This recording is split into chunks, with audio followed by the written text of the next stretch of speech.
Indeed, Ippur goes on to say, great and small say, I wish I might die. Little children say, he should not have caused me to live. People are so miserable. I wish I might die. The children were cursing their parents. Why have you caused me to live? Why have you brought me into this world? Misery abounded under the Hyksos, just like misery abounds today under the Hyksos. Moreover, it says, the few are pleased while the rest are in want. Who are the few, ladies and gentlemen? They're pleased. They're living high off the hog. They've stolen the wealth of the land. This is exactly, again, the story in the book of Genesis of the prick Joseph. Do you see now why they made those cursed statues with the name Joseph and Jacob on them? Do you see why King Tut had goddamn Semites on his sandals and on his footstool and on his walking stick? So that every time he walked, he was stepping on them and holding in the palm of his hand one of the pricks. Symbols that he had vanquished them. Oh, they did. They kicked their asses the hell out by that point.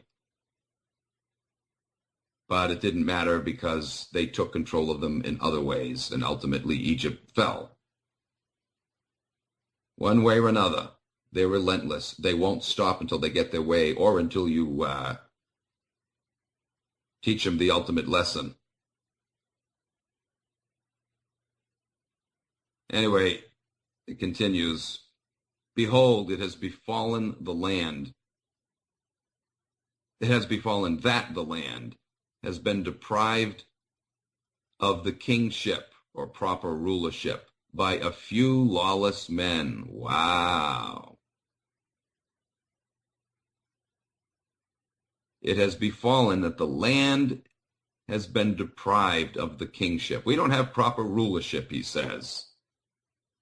And it's happened at the hand of a few lawless men. He's lamenting. Nobody seems to care anymore. The nation's falling apart, and only the mummy cloth is crying out, but no one from the land of the living seems to care. Jesus Christ, man. Look at the parallels. He goes on, he who could not make a coffin for himself is now the possessor of a treasury. Those who had nothing, who came here empty-handed, have now taken over the country and stolen all its wealth. The goddamn Hyksos, the fucking Hebes, folks. Joseph came as a slave, did he not? And now he owned the country. Behold, this has happened to men.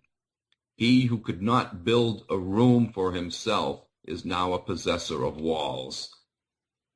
Behold, the possessors of robes are now in rags.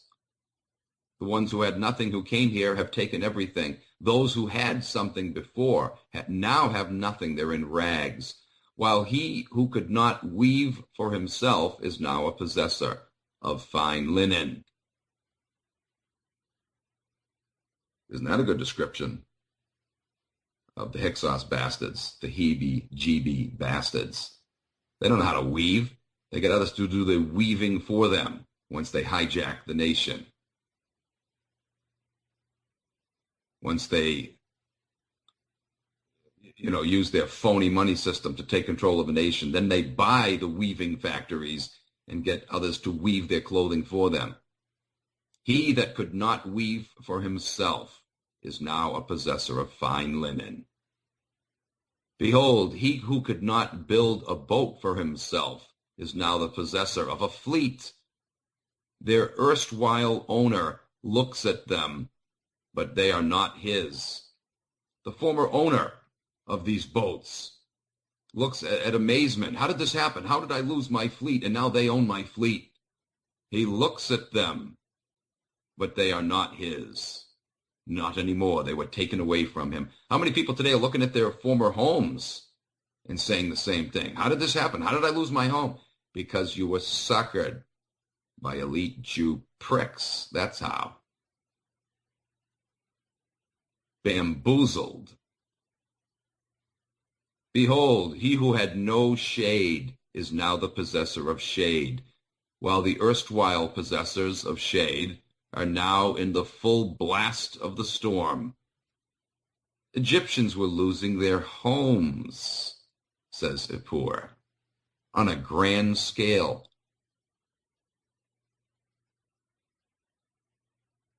Sound familiar? Behold, he who had no property is now a possessor of wealth, and the magnate praises him. Yeah. People like to look at those nice, expensive, exquisite homes.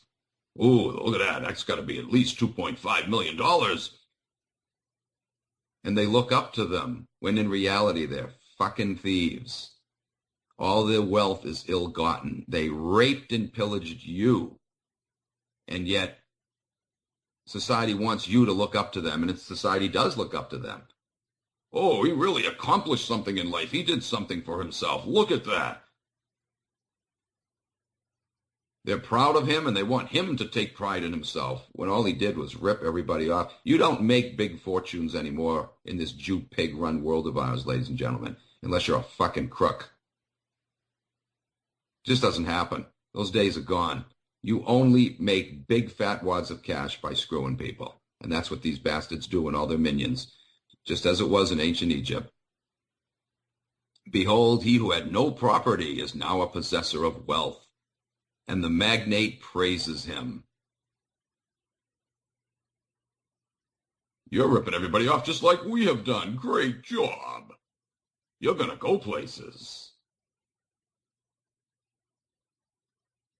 We got it set up so it all looks good on paper. If you've got the right credentials, you're going to get a job. But we know better, don't we?